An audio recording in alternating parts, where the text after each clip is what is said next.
Basically एक लक्षात घेतलं पाहिजे, माझी बायको ही पहिल्यापासून भाजपमध्येच आहे.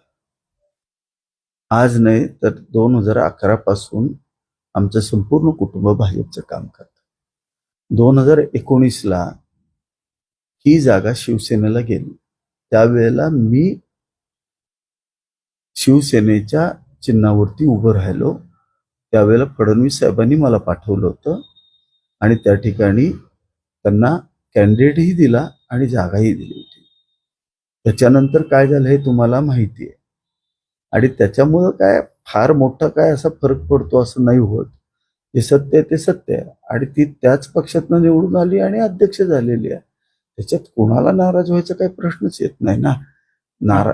एक बेसिक लक्षात घेतलं पाहिजे, आपल्याकडे संख्या किती हे फार महत्वाचं असतं.